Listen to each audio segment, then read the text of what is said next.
It's basically a presentations and networking night where we get various speakers from all sorts of different creative industries and get them to come and present in a format that is trademarked by Pecha Kucha as 20 slides for 20 seconds each. So we gather about 10 presenters, ask them to do the presentation, have a drinks break, and pretty much hold a night where people can come and watch some creative kind of interesting projects in a really short, concise way that hopefully inspires people to go out and do some of their own things. I think why it's been quite reasonably successful in Perth is because there's a real conception here. Like Tara's thesis was starting off by the idea that a lot of creative people were leaving Perth and moving to cities like Melbourne, overseas, etc. So I think we just really wanted to prove that there's still like a really strong creative hub still in the city, and a lot of people are like really willing, they're quite passionate about it. And like maybe 5 years ago, everyone was like, oh, Perth's bad, it sucks, like blah, But it's actually like a lot of people have turned around now and they're like trying to support it, and it's so fantastic to see.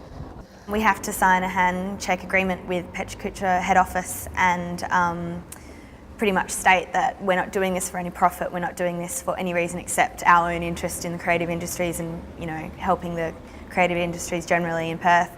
And we sign a contract for 4 events a year at least, and we have support from the head office. We got recommended by the previous girls who organised it, and so it made it really easy to kind of transfer all the information, and they sent us all the support we need, and we're constantly in contact with them really, so it's really good.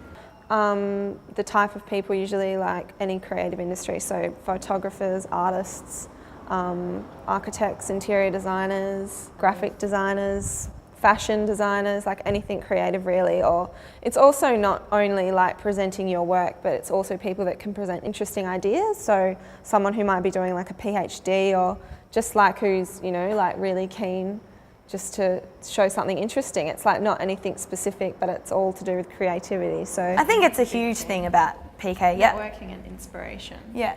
Motivation, getting people to do the things that they always say they want to do and they might not get around to, seeing that people are maybe doing similar things or not necessarily similar, but similar scaled things maybe, because people probably want to do things, think that their idea is not big enough, and so they don't really pursue it. But everything starts small, and they should really do what they want to do. So that's one of the main things that we're trying to encourage. Also, as we say, networking. It's just one of the biggest catalysts in creative industries generally. Just inter-industry kind of work and multidisciplinary work and that kind of thing really breeds innovation. I think when there's 2 different people from a completely different background, different kind of skill set that come together and go in a different direction for another project.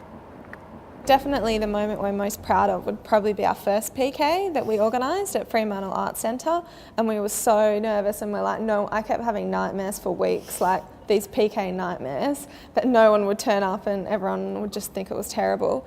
But it was such a fabulous night, like the weather was amazing, and the presenters were fantastic. It felt so dynamic, like could feel the energy.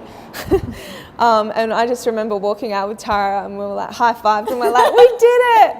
And like that just, I think that moment, I don't know, we've just aspired every PK to try and like do something better, and that's probably the most memorable for me. Yeah. You think? Yeah, the first event.